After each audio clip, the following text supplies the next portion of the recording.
Okay, now we're back. So where we left off before is we would have to enter in your NRDS number. If you're not familiar by calling it your NRDS or NERDS number, it is your MLS ID. So you'll enter in your MLS ID and select Florida Association of Realtors. We're looking for your state association, not your local association, which is Stellar. You're looking for the Florida Association of Realtors. So then we're going to hit save. And now you have been associated with the proper documents. Once you do it once, you should not have to enter in your NRDS number again. It should store it. So now we are going to have the opportunity to add the documents to your room. The first thing you'll want to do is select DocuSign Forms Group from the top drop down. And the reason why we want you to select group is because if you remember in .loop, we had loop templates such as is purchased. And once you selected that template, all of the documents that were required or needed for that transaction would automatically be imported into your loop. That is what a DocuSign form group is. It is a template. So if you were to select the drop down, once you select your DocuSign Forms group, in that second drop down, you'll see here the list of all the different templates that we had previously in .loop. They're now here in DocuSign. So this is going to be a traditional purchase as is. So we'll select that. And it's going to show you all of the documents that we typically would ask to have. Now, the first two are the required ones, and so you cannot deselect them.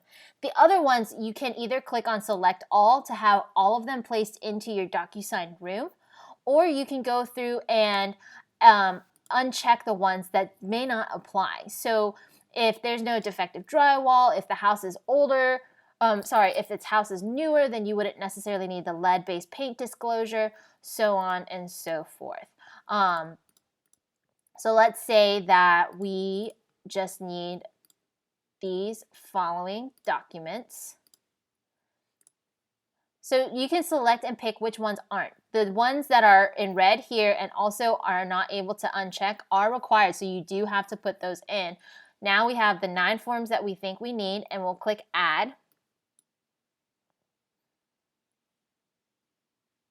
And you will now see all of those 9 documents placed into your room.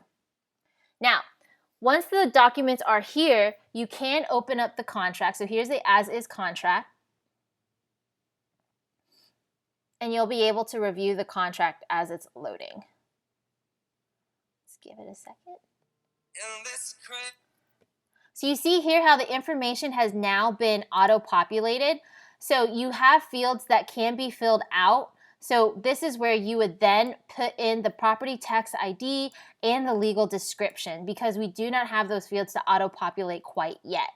And the purchase price and whatnot did not auto-populate because I did not fill those details out on the details page. Once you do, it will all auto-populate for you. So once you type in the information, you can hit save and close. And we're now going to create an envelope where we will send this to our buyer to sign. So this is like creating a folder to send to your clients to sign in .loop. We now call them envelopes.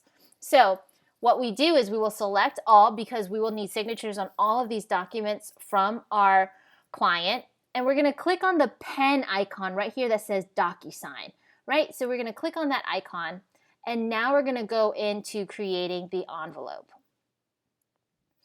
And as this loads, the first thing it's going to ask you is to name your envelope. Now, what you'll want to name the envelope is something that'll make sense for your clients. If you remember in the first video we did, we asked that you name the opportunity the address, and that's so that the office can easily find your transaction. Now, with your clients, it may not be that way. So the envelope name, we have no requirements on what it should be. You can name it whatever you think will make sense for your clients, and that's how you can name it. So here are all the documents. We said there were 9 documents. There are 9 here. If there are more we need to add, you can always add them here by clicking to add more. And now we're going to add recipients to the envelope. From the drop-down where it says Add Recipients, you're going to click Pre-Tagged Roles. And the reason why you want to do this is because if you're tagging buyer 1 and then from the drop down, which pulls from your details page, we have Lucas Lamro. We're going to select him and he is going to be buyer 1.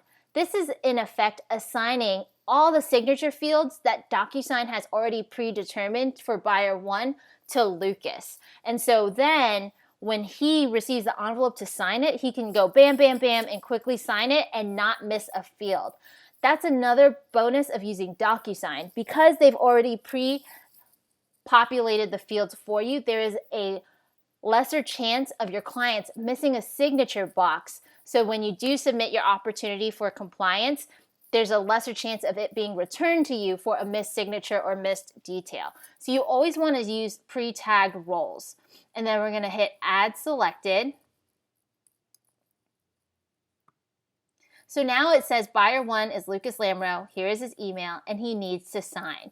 Now you could also send this to other people that is involved in the transaction if you need to, and also give them different permission sets. They just receive a copy or they just have it for viewing purposes. But Lucas needs to sign, so we're going to have him sign it. And now we're going to send the email. So we'll say 209 Carriage Hill Docs, sign ASAP, and then you can enter whatever message that you'd like to relay. And then the next step, you would hit next in the top right-hand corner. At this point, DocuSign is going to show you what those documents will look like for your client. So now you have all of these documents. There are the 9 documents that are in this envelope to be sent, and you can look through and see where it is that Lucas will sign. If there are fields, additional fields that you'd like for Lucas or your client to fill out, you would simply go to that page. So let's look at maybe the buyer disclosure, and if they choose to decline, you can click here, or if there's additional details, you can also edit it anywhere here by adding text. Now, because it's highlighted yellow, this means that it is for Lucas to complete. It doesn't mean that you will be able to type the information in. Whatever field you add to the documents now will be assigned to your client to complete. So once you've done reviewing everything, you can also click on recipient preview. And once you click on that, you'll actually see what it is that what they will experience. So you'll click start, and then you'll see here, they'll just click, click, click, click, so on and so forth. Up here at the top, you can also see different views. So this is your desktop view. This would be what it would look like on a tablet, and then this would be what it would look like on a phone for them. So the real purpose of having this is so that you can experience it. Should your client have any questions, you could then explain to them what it is that they are going to see. Once you've reviewed everything, you can then click send, and this would send the envelope to your client for them to sign. Now I'm going to click back. If you're not quite ready to send the envelope, you can click save and close. And you'll see here under the envelopes tab of your room, it'll say draft. Now, if you have sent it, this will no longer say draft, it'll say sent and the date it was sent. And then once it's been returned, it'll also give you that update here on the envelopes. And that's how you get your document signed. You will also receive notification in your KW app that is right now known as Kelly. It will be soon changed to, I think, Command app. But right now, if you have the KW app that is that teal blue icon, you'll receive notifications for every action that your clients make when it comes to DocuSign. And then you can come in and review them.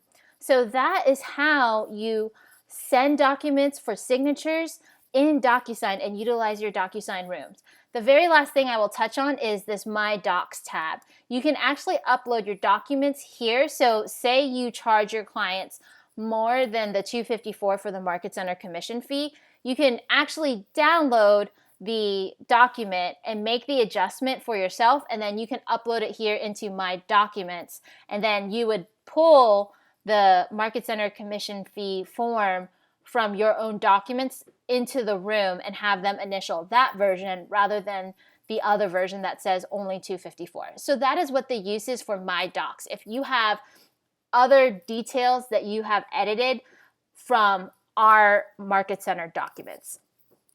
So that is how you get your signatures and how you are notified. And the next step we'll show you is how to upload your documents. So thanks for listening in, and we'll see you in the next video.